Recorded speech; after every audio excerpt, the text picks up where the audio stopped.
Episode 6. What does it mean to live intentionally? In the previous episode, we shared a quote by Campmire which says, "If you're not going to grow, you have to be intentional." Unlike weeds which grow anywhere, anyhow, if we as individuals must grow, we have to be intentional. What does that mean? There are things that we must be willing to do, heights we must be willing to go, and things we must be willing to not do anymore. Places we must be willing to not go anymore. People we must be willing to let go of, and mindsets we must be willing to shift. I know that to some persons this all sounds like an impossible task, but to others this sounds like the challenge you have dreamt of and are waiting for. This is how you know that you are at the place where you're ready to grow, ready to expand your territory, ready to live a life of positive impact.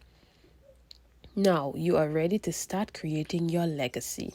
You are now ready to live full and die empty, like Miles Monroe once said. Living full means recognizing 3 profound things. Number 1, you are not here forever. I would like to remind you that you are not here forever. So, my friend, act like it. Why don't you stop procrastinating on living? Why don't you stop just surviving? Why don't you consider the possibility of thriving, going after what you want, dreaming again? I know many of you listening are scared to dream because you are worried that it might not come true. My question to you today is this: what if it did? What if your grand dream came true? What if you achieved that goal and much more? How could this change your life? Number 2, you have greatness in you. The legendary Les Brown always reminds his audience at the start and end of every speech that they have greatness in them. Some believe and some don't.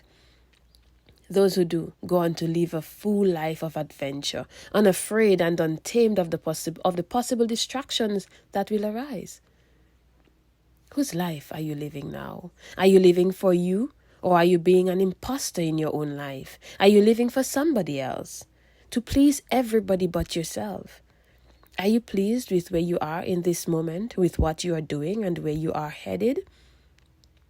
Ladies and gentlemen, the power is in you, and all it takes is one decision. Recognize you have greatness in you, and remember, you are not here forever. Number 3, someone is waiting to learn from you. The third reason you need to live full is simply because if you don't, you are robbing someone of the opportunity to learn from you. Do you know that you are the answer to someone's pain? I want to bring to your awareness that by living small, being too shy to walk in your greatness, you prevent someone else from getting access to your zone of brilliance, which is what could help them to get to the next level. You are the iron needed to sharpen another's iron. If you remember nothing else today, please remember these 3 things. 1, you are not here forever. 2, you have greatness in you. And 3, someone is waiting to learn from you. If there is anything I can do to help you on your journey to living the life you love, don't hesitate to contact me at 268-773-8161. Ladies and gentlemen, boys and girls, this is your favorite motivational speaker and coach, Kisma Panthe Jean-Pierre, thanking you for your time and reminding you that you have it in you to create today the life you want to live tomorrow.